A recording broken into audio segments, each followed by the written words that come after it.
minasyaitonirrajim. Bismillahirrahmanirrahim. Alhamdulillahi rabbil alamin wassalatu wassalamu ala rasulillah wa ba'd. Assalamualaikum warahmatullahi wabarakatuh. Wa qala ta'ala fi kitabihil karim ba'da a'udzu billahi minasyaitonirrajim.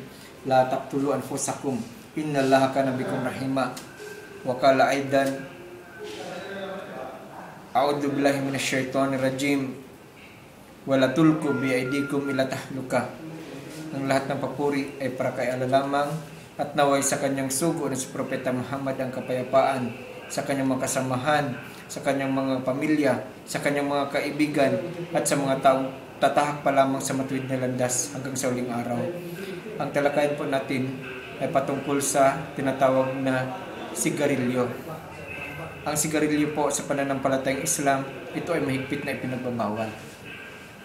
Sinabi ng Allah Subhanahu wa Ta'ala sa kanyang dakilang aklat na ang Quran, at huwag ninyong patayin ang inyong mga sarili. Katotohanan, si Allah ay maawain sa inyo. At sinabi din niya sa kanyang dakilang Quran, at huwag ninyong ipahamak ang inyong mga sarili. Walahil adim mga kapatid sa pananampalatayang Islam, kapag kayo ay magpatuloy manigarilyo, hindi lang cancer ang abutin ninyo, kundi throat cancer, at madadamay pa ang mga bata. Kaya itigil na ninyo ang paninigarilyo. Katotohanan, ang paninigarilyo ay gawain ni Shaitan. Isipin ninyo, ang apoy, si Satanas ay nagmula sa apoy. Kinakain ng mga tao ang apoy. No, para tayong mga dragon, no, nag-blowing fire. Bumubuga ng apoy, bumubuga ng usok. Tandaan nyo yan, mga mahal naming kapatid sa pananampalatayang Islam.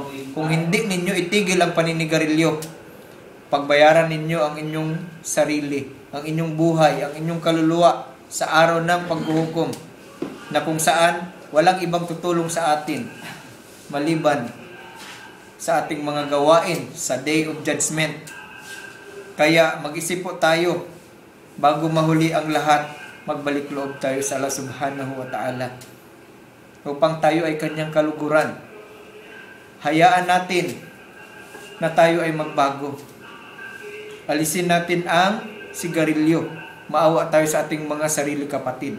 Maawa tayo sa ating mga anak na nadadamay sa araw-araw na paninigarilyo ng tatay.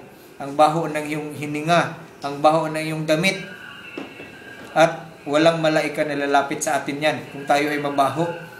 Dahil si Prophet Muhammad sallallahu alaihi wasallam, mahal niya ang perfume. Dapat tayo mag-perfume, magpabango.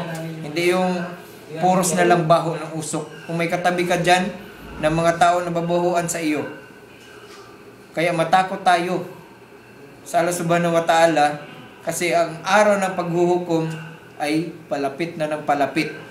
Ipapano kaya kung gapuste ang ipasigarilyo sa iyo sa araw ng paghuhukom? Kaya mo kaya? Subhanallah. Na'udzubillah min dalik.